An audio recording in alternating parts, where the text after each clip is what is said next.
Every World Cup has one. The match nobody saw coming. The team that was supposed to lose, ranked lower, written off, counted out before kickoff, and somehow they walk away with the win. We call that an upset. But here's what I want you to notice. The team that pulls off the upset isn't the team that had a perfect tournament. It's not the team with zero injuries, zero bad calls, zero moments where the whole thing looked like it was falling apart.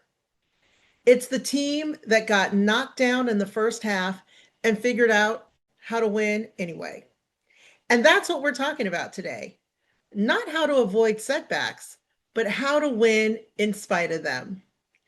I'm Dr. Tora Brown, organizational consultant, working with high achieving women, business owners, and executives for over 15 years. And this is Best Life. If it's your first time here, welcome. And if you've been here before, it's great to see you again. So, again, today we're talking about the upset. And I think there's two kinds of upset. So before we jump into it, I actually want to reframe the word for you because in this series, upset is going to mean two things at once. There's the upset on the scoreboard, the underdog who wins. And then there's the upset in your chest, the frustration, the disappointment, the why is this happening to me feeling that shows up the moment life hands you a setback. But here's the thing that nobody tells high achieving women. You don't get the first kind of upset, the win against the odds, without going through the second kind, the emotional upset. That gut punch moment, the client who ghosts you after the strongest pitch of your career, the launch that flops, the promotion that goes to somebody else, the morning you wake up and the plan you built for the next 12 months no longer applies. That upset, the emotional one, it isn't a sign that you're off track. It's the first half of the match.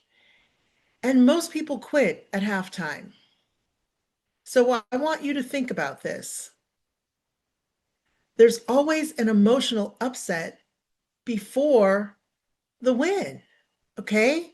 So right now, we're going to dive into the research and talk a little bit about why does our brain treat setbacks like threats? Okay. So I want to ground this in something real because I don't want you just to take my word for it, okay? The researchers who study elite athletes have found that the difference between competitors who recover after a setback and those who spiral isn't talent and it isn't even confidence. I know, that's what I thought it was going to be. Like they have more confidence, right? No, it's something called attributional style. Basically, the story you tell yourself about why the setback happened. So let me say that again. The story you tell yourself about why the setback happened. What do I mean by that? So the athletes and executives who bounce back tend to see a loss as temporary and specific. I made a mistake in that moment instead of a permanent and global. I always fail. I'm not built for this. See the difference? That distinction matters because your nervous system doesn't know the difference between a missed goal and a missed opportunity. Both register as a threat. Your body releases cortisol, your thinking narrows, and if you don't interrupt it, you make your next decision from a threat state instead of from a clear one. This is why some of the most composed leaders I've coached over the last 15 years aren't the ones who feel setbacks less. They're the ones who've built a system for what to do in the first 60 seconds after the upset hits. Before, the story about what it means gets to run wild. Okay. That system is what I want to hand you today. And it's the best framework. It's exactly what separates the team that gets scored on and folds from the team that gets scored on and finds a way to win anyway. So, are you ready to hear about the best framework in action? Okay, if you've been here before, of course, BEST is an acronym. And each letter means something. So we're going to start with the B. B in best is body, and that's your energy and vitality.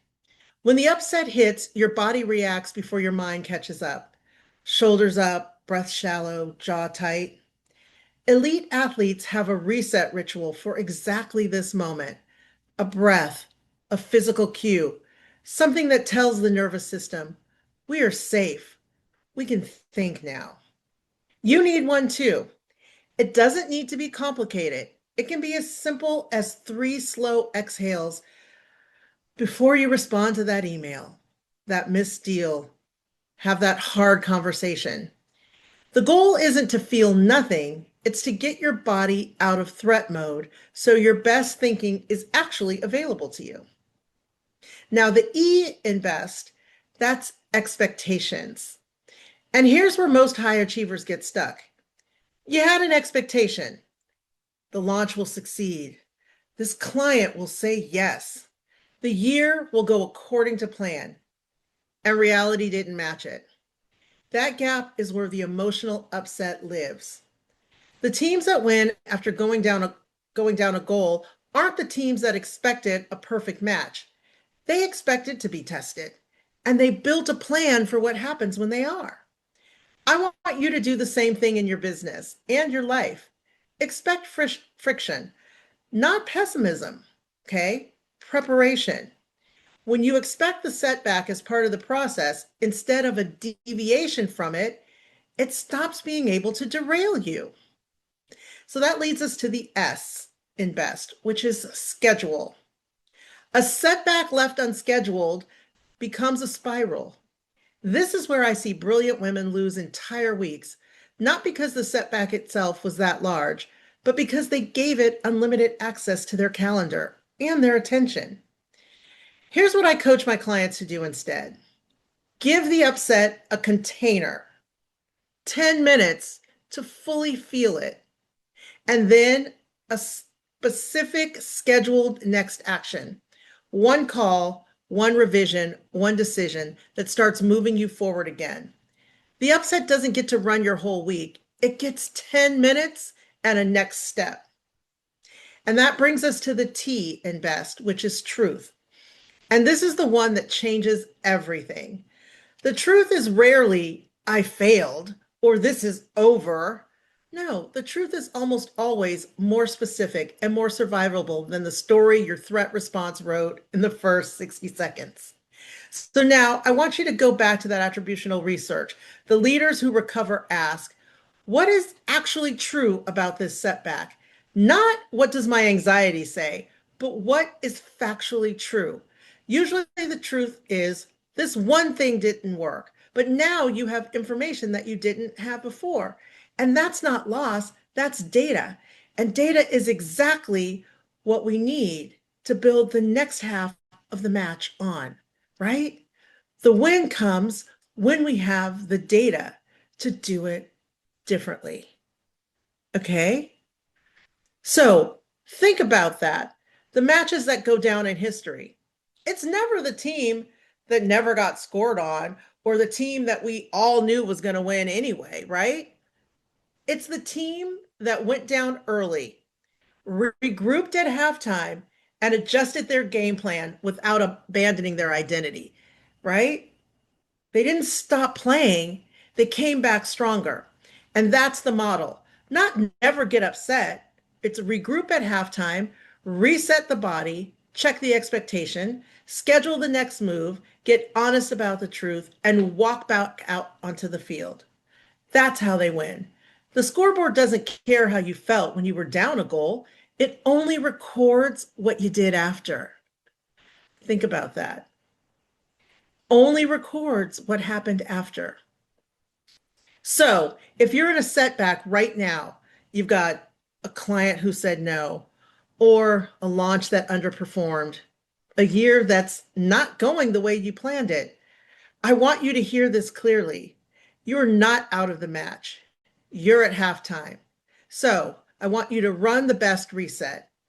Body first. Check out your energy, vitality, and relax a little bit. Check your expectations, schedule the container, not the spiral, and get to the truth. Okay?